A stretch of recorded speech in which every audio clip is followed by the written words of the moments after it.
of the nation. 1 milyong pisong pabuya ang alok ng DILG sa makapagtuturo sa 7 sospek sa pagpaslang sa isang pulis na miyembro ng Drug Enforcement Group na natagpo ang patay sa septic tank sa Bulacan. 4 na sospek na ang naaresto kabilang ang isang police corporal. May report si June Veneracion. January 24, birthday ni Police Staff Sergeant Renato Casaway nang magpaalam siya sa kanyang misis na makikipagkita sa isang asset. Sa CCTV, nakita sa isang compound sa Barangay Mohon sa Malolos, Bulacan, si Casaway na miyembro ng Drug Enforcement Group ng PNP. Naroon din ang kanyang asset na si Julian Salamat. Pumunta sila sa lugar na di hagip ng CCTV. Maya-maya, umalingaw-ngaw ang sunod-sunod na putok ng baril. Napalingon ng mga tao sa paligid. Sige na. Bumalik ang pulis asset sa lugar na kita sa CCTV at inutusan ng kasama. Sige na, tutuloy yung dugo, pare. Tutuloy yung dugo. Kinabukasan, inireport sa pulis ng misis ni Casaway ang kanyang pagkawala. January 30, natagpuan ang bangka ni Casaway sa isang septic tank o Poso Negro. May 3 tama ng bala, isa sa ulo, 2 sa kamay. Makita mo dito yung conspiracy to conceal yung cadaver. Just imagine, nangyari January 24, na-discover natin January 30, nobody from them reported the incident. Naaresto ang 4 na sospek kabilang ang isang police corporal na si Vivencio Abalos. Ang mga sospek, pati ang mismong shooter, makakasama umuno ni Abalos sa isang grupo ng mga rider. Inaresto natin siya for his concealment. Accessory siya doon sa krimen. The gunman, Julian Salamat, together with another witness, went to Corporal Abalos. Binanggit niya lahat na pangyayari. So, na-discover natin yan January 30 na. So, may kita mo dito yung talagang deliberate yung pag-conceal ni Abalos nung insidente. Dapat, nung 24 pa lang, nung hapon, nung nag-report sa kanya, dapat inaresto niya dapat si Salamat. Tinutugis ang 7 iba pang sospek kabilang ang gunman. May 1 milyong pisong pabuya ang DILG para sa sinumang makapagtuturo sa kanila. Batay sa investigasyon, dawit umano sa droga ang mga sospek at itinumba nila si Casaway dahil sa kanyang trabaho. During the interrogation natin, lumalabas talaga doon na itong si Casaway, target na talaga nung ni Salamat dahil nagiging problema nila. Last December, nahulihan yung isang kasama nila, nahuli nito ni Staff Sergeant Casaway. Sinusubukan pa naming makuha ang pahayag ng mga arestadong sospek. June Veneracion, nagbabalita para sa GMA Integrated News.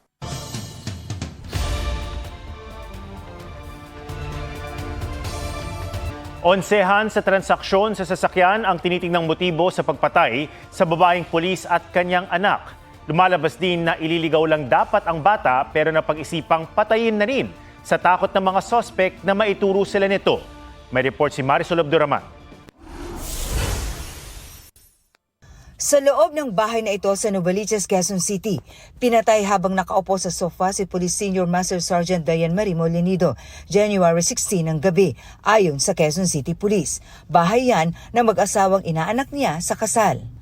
Ang inaanak niyang lalaki na isang dating pulis ang bumaril kay Molinido, ayon sa Department of Interior and Local Government. Pinatay si Diane Marie Molinido sa pamamagitan ng gunshot wound na pumasok dito sa ulo at lumabas habang siya nakaupo at lumabas po sa kanyang pigi. Pinatay ang 8 taong gulang niyang anak na si John Ismael kinabukasan. Sila parang yung mag-asawa rin binalot nila ng plastic sa ulo yung bata nang buhay pa. Actually, according to ang plano sana ni ay papuntahin lang sa iligaw yung bata sa Taguig, ibalik doon. Kaya lang, ang nasusunod, ang gusto ni isama na kasi makikilala something na gano'n. Nasa loob umano ng bahay ang 3 anak na mag-asawang suspect nang mangyari ang krimen, bagamat di nila nakita ang pagpatay. Pero isinama umano sila ng kanilang mga magulang sa biyahe habang sakay ang mga bangkay sa SUV na ito. Ang plano nila, alika, bakasyon muna tayo sa Baguio. Kaya na sinabi sa mga bata, anong klaseng utak ka na meron? Anong klaseng puso ka na meron? Na pati anak mo, sasama mo sa disposal. January 24, natagpuan sa Pulilan, Bulacan ang labi ni Ginang Molinito, habang sa Victoria, Tarlac natagpuan ang anak niya noong January 29. Hawak na ng otoridad ang 4 na suspect, ang mag-asawang utak umano sa krimen at 2 kasabwat. Noong inaresto ang mag-asawang pangunahing suspect, idinin pa ng babae ang Mr. Molinito sa krimen na ngayon ay itinuturing na lang na person of interest. Git pa niya, wala siya sa lugar ng krimen pero napanood raw ang pagpatay via video call. Ahente ng sasakyan ang babaeng pangunahing suspect. May gusto umanong bilhin ng SUV ang biktima kaya siya nagbigay ng down payment ng 550,000 pesos sa mag-asawa. Ipinabenta pa ng biktima sa mag-asawa ang kanyang lumang sasakyan sa halagang 450,000 pesos para mabuo ang pambayad sa SUV. Pero nang magkita na sila noong January 16, it turned out non-existent po pala yung Montero. So, pwede nating isipin na siguro nagalit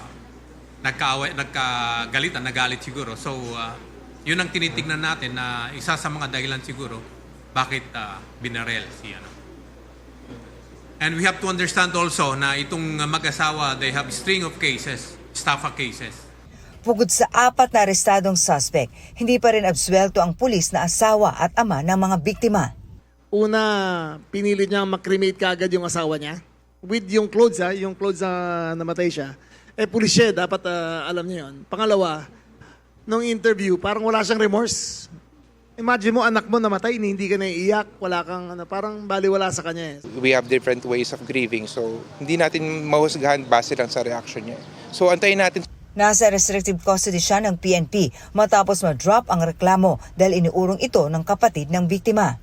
Sa extrajudicial confession naman ng babaeng kasabwat, lumalabas na pinaghandaan ang krimen. Kwento doon ni na 15 pa lang parang meron ng mga biniling mga garbage bag at kinobera na yung supa. Ibig sabihin, parang nagpaplano na sila. Bago siya proseso para sa inquest, iginit din niyang hindi siya sangkot sa krimen. Ang PNP, kumpiyansa raw sa mga ebidensyang hawak nila. We are sure that this case will have a certainty of conviction. Ayon sa aming investigasyon, considered case closed na to at charges will be filed. Marisol Abduraman, nagbabalita para sa GMA Integrated News. Iniimbestigahan ng LTO ang magkakasunod na aksidente sa isang motorcycle challenge sa Mindanao, kung saan isa rin ang naiulat na patay. Ang tugon ng organizer ng event sa report ni Marizo Mali. Sumemplang ang rider na yan matapos salpukin ang sinusundan nitong tricycle sa Digos, Davao del Sur nitong February 1. Isa lang yan sa mga naitalang aksidente sa gitna ng Boss Ironman Motorcycle Endurance Challenge na iniimbestigahan ngayon ng Land Transportation Office. Sa Talakag, Bukidnon Crossing, may rider na nabalian ng paa ng banggain ng isa pang rider. Sa mga nakalap na litrato at video ng LTO, may mga ganito ring insidente sa Compostela, Davao de Oro, Capiton, Maguindanao del Norte, Kawit, Kauswagan, Lanao del Norte, Kapatagan, Lanao del Sur, Cabacan, North Cotabato, Kibawe, Bukidnon, at sa Pikong, Lanao del Sur na pumailalim pa ang motorsiklo sa bus. Ayon sa LTO, humigit kumulang 1,000 lumahok sa Boss Ironman Motorcycle Endurance Challenge na ginanap nitong January 31 hanggang February 1 sa Mindanao. Babagtasin ng mga kalahok ang 1,288 na kilometrong ruta mula General Santos City at pabalik muli sa parehong syudad.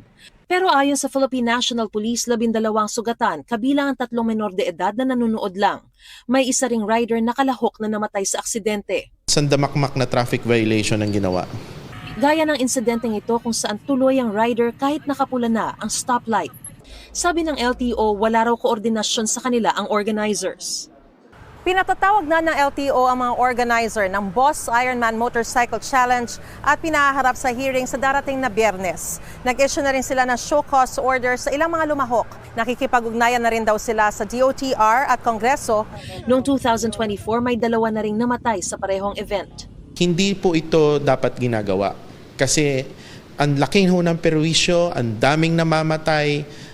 Kinikilala naman daw ng organizer ng Boss Ironman Motorcycle Challenge ang mga aksidente sa kanilang event, kabilang ang pagkamatay ng isang rider na kanila raw ikinalulungkot. Nagbigay na raw sila ng tulong pinansyal sa kanyang pamilya. Hindi raw nila kinukonsinte ang mga traffic violation at nakipag-ugnayan sa mga kinauukulan para sa event. 2 taon daw nilang itinigil ang event para pag-aralan ito. Hindi na nga po ito endurance It's a tourism ride challenge. Tinanggal na namin yung 24 hours na ride This is a 2-day event na. No? Meron na pong mandatory stop na ni-require namin ang mga riders namin na matulog ng about 8 to 12 hours para naman po ma-regain nila yung strength nila. Haharap daw sila sa ipinatawag na hearing ng LTO sa Biyernes. Mariz Umali nagbabalita para sa GMA Integrated News. Nagkatensyon sa Senado at Kamara ng batikusi ng ilang mambabatas ang isang opisyal kaugnay ng caricature ng Chinese president. May report si Ian Cruz. Sa interpellation sa resolusyon ni Senador Kiko Pangilinan sa pagkondena sa mga pahayag ng Chinese Embassy laban sa ating mga opisyal at institusyon, iginiit ni Senador Rodante Marcoleta na dapat alam natin ang hangganan ng ating teritoryo, bagay na dapat daw inuuna ni Commodore J. Tariela na isumite sa International Hydrographic Organization.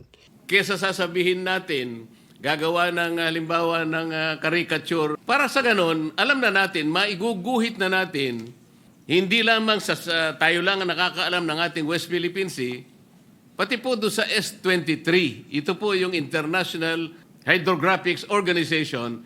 Pero sabi ni Senador Kiko Pangilinan, ang mga nabanggit ni Tariela, dinipensahan na ng Department of National Defense at Armed Forces of the Philippines.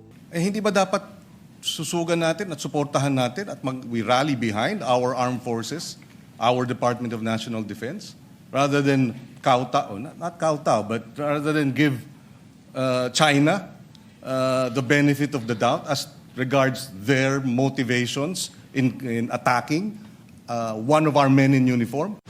Bagyaring nagkatensyon sa mababang kapulungan, pinuna ni Minority Leader Marcelino Libanan ang pag-display ng caricature ni Chinese President Xi Jinping ng isa umanong senior spokesperson ng PCG. Hindi pinangalanan si Tariela. Pero sa interpellation ni Cagayan de Oro 2nd District Representative Rufus Rodriguez, J. Tariela is doing his job as spokesman of the Philippine Coast Guard because the very reason why this spokesman has to move and act is because China has been violating the sovereign rights of the Filipino people. I hope the minority leader withdraws his statement. A congressman taking up the cudgels of our aggressor in the West Philippine Sea. Hindi ko po i-withdraw po yan. I am not defending China. What I am saying is that we have to act with professionalism, discipline, and manage our international relations properly. Pag sumisigaw tayo palagi, hindi po tayo maririnig. Madam Speaker, palagay ko, ang boses ko ay mas malaki sa boses ng gentleman from Cagayan de Oro. Session suspended. Pero nagsasalita po ng mahinahon. Ian Cruz nagbabalita para sa GMA Integrated News. Kinundina ng Animal Rights Group ang pagtali sa isang kabayo sa umaandar na sasakyan sa Gingoog City sa Misamis Oriental. Sa video, kitang pilit na napapatakbo ang kabayong itinali sa pickup truck. Maya-maya, huminto na ang pickup at napahiga naman ang kabayo. Ayon sa uploader ng video, buhay naman ang kabayo. Kinumpirma ito ng may-ari ng kabayo sa isang social media post. Ang sabi niya, pinag-exercise lang niya ang kabayo.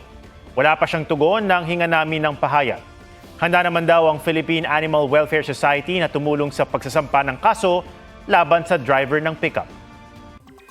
Binabantayan ng Pag-asa ang bagyong Basyang na pumasok sa Philippine Area of Responsibility. Huling namataan ng ikalawang bagyo ngayong 2026, 965 kilometers east of northeastern Mindanao. May hanging 55 kilometers per hour at bugsong aabot sa 70 kilometers per hour. Sa latest forecast ng Pag-asa, posibleng mag-landfall ang bagyong Basyang sa Caraga Region sa Huwebes ng hapon o gabi. Maaring tawirin nito ang Visayas at Palawan sa mga susunod na araw. Apektado naman ng trough o extension ng bagyo ang ilang bahagi ng bansa. Nagpaulan din ng amihan at localized thunderstorms. Hindi naman daw ikinagulat ng kampo ni Vice President Sara Duterte ang paghahain ng 2 panibagong impeachment complaint laban sa kanya. Isa sa mga batayan ng mga ground for impeachment ang paglustay umano sa confidential funds ng Office of the Vice President at Department of Education. Ito naman pong mga impeachment complaints talagang anticipated na natin. In fact, the past few weeks talagang nagsasabi naman po ilang mga grupo na nagpaplano silang maghain. Handa naman po kami na harapin itong mga complaints. In fact,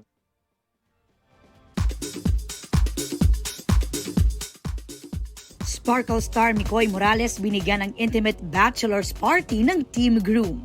Present dyan ang kanyang best woman na si Mikey Quintos, close friends na si Naruro Madrid at Charizo Lamon. Hindi rin nakaligtas sa mata ng fans ang presence ng ex ni Mikey na si Paul Salas. Shuvi Etrata very K-drama sa traditional hanbok. Enjoy sa snow ng South Korea ang ex-PBB housemate.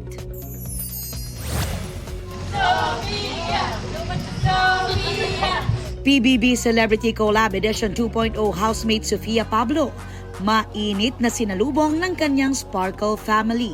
We're very proud of her. I think mas nakilala siya sa loob ng bahay. Kaya ang sinasabi nga niya na she fulfilled her purpose and parang winner na rin siya in our eyes. Because of PBB, people now see me, the real me, and sobrang grateful ako. Siyempre naman, nakakapanghinayang din na lumabas na sa bahay. Pero nakaka-proud kasi kumbaga yung first goal talaga ni Sophie bago pumasok is makilala siya ng mga tao. Sa pagbabalik outside world ni Sophie, may paayuda agad sila ni Allen sa fans. Sa caption ni Sofia, masaya na ako sa Valentine's. Aubrey Carampel nagbabalita para sa GMA Integrated News. Kung nagbabalak mag-travel abroad, pwedeng pasyalan ng postcard-worthy beaches sa Thailand. Samahan na rin ng Thai food trip. G tayo dyan kasama si Mark Salazar. Bahagi ng Southeast Asian trip ni Shane Morente ang Thailand at sa kanyang pananatili sa Phuket, isang destinasyon ang hindi raw dapat palagpasin, ang Phi Phi Islands. Sapat na ang isang araw para maranasan ang isa sa pinakakilalang island destination sa mundo. Mahilig talaga po ako sa mga coastal places like beach, islands. Super ganda lang talaga yung natural layout ng place and the beach is super clear. Nakakaakit ang mga rock formation, pinong buhangin at malakristal na tubig. Sagana rin ito sa yamang dagat. Bukod sa natural na ganda, Instagrammable din ang lugar. Bawat anggulo, pasado. Isa pa sa ipinagmamalaki ng Thailand at talaga namang dinarayo ang kanilang pagkain. Kaya si Shane sinamantalang mag-food trip. Sobrang sarap lang talaga ng cuisine nila. I've always been a fan of Thai cuisine actually. Visa-free ang Thailand para sa mga Pinoy travelers. Try to explore places na hindi touristy. Try to at least explore other areas. Mark Salazar, nagbabalita para sa GMA Integrated News. At yan po ang State of the Nation para sa mas malaking misyon at para sa mas malawak na paglilingkod sa bayan. Ako si Ato Maraulio mula sa GMA Integrated News, ang News Authority ng Pilipino. Huwag magpahuli sa mga balitang dapat niyong malaman. Mag-subscribe na sa GMA Integrated News sa YouTube.